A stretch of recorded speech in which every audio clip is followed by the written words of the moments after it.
Sabe aquela letrinha miúda no contrato de aluguel? Pois é, ali pode morar uma história. E uma armadilha.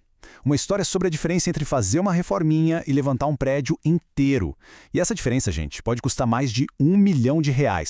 Bora entender esse caso? Meu nome é Ike Tyson, exerço o cargo de oficial de justiça.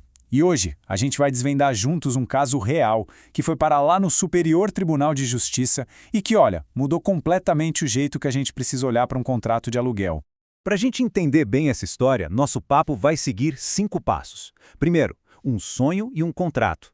Depois a gente vai conhecer a famosa Súmula 335, que quase botou tudo a perder. Na sequência, o ponto-chave. Benfeitoria não é a sessão. Aí vem a parte boa, a virada no tribunal. E para fechar, o mais importante, protegendo o seu direito, com as lições que ficam. Então, tudo começa com a Lúcia. Imagina só, ela tinha um sonho grande, alugar um imóvel para construir do zero e tocar a própria academia de ginástica. Sabe aquele projeto de vida? Era esse.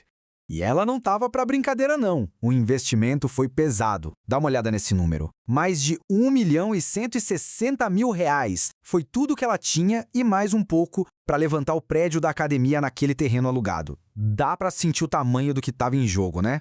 Só que aí vem o contrato. E no meio daquele monte de página tinha uma cláusula. Sabe aquela que a gente passa o olho e nem dá muita bola? Pois é, dizia que ela renunciava a qualquer indenização por benfeitorias. Guarda bem essa palavrinha, benfeitorias, porque ela é o centro de tudo. A academia ficou pronta, linda, mas na hora de abrir as portas, pá, um balde de água fria. O alvará de funcionamento foi negado. E o pior, a culpa não era da Lúcia. A dona do terreno é que não tinha regularizado os documentos do imóvel. E sem alvará, não tem negócio. O sonho ficou ali, parado, por um erro que não era dela. Bom, com esse impasse todo, a Lúcia parou de pagar o aluguel. E aí, claro, a proprietária entrou na justiça pedindo o despejo. E olhando assim, de primeira, parecia que a lei estava toda do lado dela, da dona do imóvel. O argumento da proprietária era simples e se baseava naquela palavrinha do contrato: benfeitorias. Mas o que é isso, afinal? Pensa assim, benfeitoria é tudo que a gente faz para conservar, melhorar ou até só embelezar um imóvel que já existe. Trocar um telhado, colocar uma grade, fazer um jardim, é sempre um plus em algo que já estava lá. E para fechar o caixão, digamos assim, a defesa usou a súmula 335 da STJ. Ela é super direta. Diz basicamente que, se está no contrato de aluguel que a pessoa renuncia à indenização por benfeitorias, então tá valendo. É legal. Para a proprietária não tinha mais o que discutir. E no começo foi exatamente isso que rolou. A primeira decisão da justiça foi essa. Aplicou a súmula e pronto. A Lúcia foi despejada. E por causa daquela cláusula, ela perdeu tudo. Aquele investimento de mais de R$ 1 milhão virou pó. Parecia o fim da linha, né? Mas a história não acaba aqui. A defesa da Lúcia veio com o argumento que foi uma verdadeira virada de chave. Uma diferença que parece pequena, um detalhe no nome, mas que valia literalmente R$ 1 milhão. A diferença entre benfeitoria e uma outra palavra, acessão. E aí fica a pergunta, né?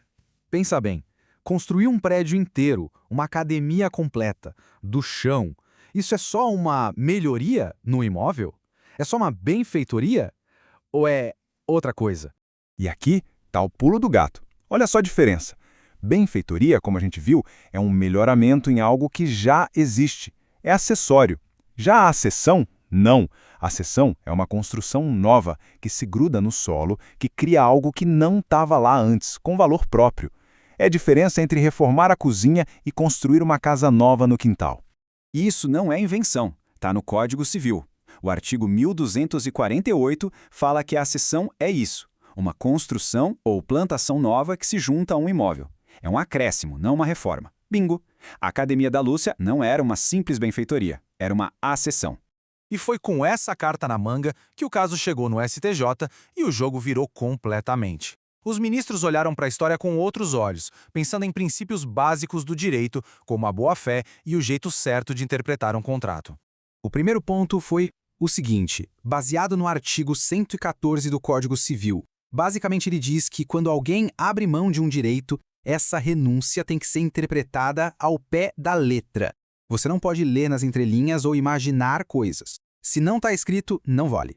E aí que tá. O contrato da Lúcia falava em renúncia à indenização por benfeitorias. Ponto. A palavra acessões não aparecia em lugar nenhum. E se a regra é interpretar ao pé da letra, o tribunal não podia simplesmente decidir que benfeitoria também queria dizer acessão. Uma coisa é uma coisa, outra coisa é outra coisa.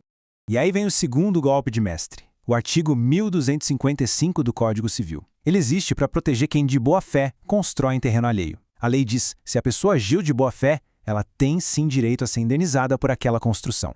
E vamos combinar, a Lúcia agiu com total boa-fé, certo? O problema todo foi causado pela proprietária. Imagina só, a dona do terreno ia receber o imóvel de volta com uma academia de mais R$1 milhão construída sem pagar um centavo por isso. A lei tem um nome para isso, enriquecimento ilícito, e a justiça não permite. Por isso, a decisão final foi clara. Lúcia tinha direito sim à indenização. Essa história da Lúcia, que é um caso real, deixa lições muito importantes. E não é só para quem é inquilino, não. Serve para proprietários também. Então, o que a gente aprende com tudo isso? Primeiro, atenção total ao contrato. Benfeitoria e acessão não são sinônimos e a diferença vale ouro. Segundo, vai construir algo novo? Isso precisa estar no contrato, com todas as regras sobre a indenização para a acessão. Terceiro, guarde tudo. Receba os projetos e e-mails. Quarto, agir de boa fé é a melhor proteção que existe na lei. E por último, aquela cláusula de renúncia não é um superpoder. Ela tem limites. Então fica a pergunta final. Esse contrato de aluguel que está na gaveta, ele está protegendo um investimento ou escondendo um risco? Porque, como a gente viu na história da Lúcia, uma única palavra pode ser a diferença entre realizar um sonho e ter um prejuízo milionário. É bom dar uma olhada, né?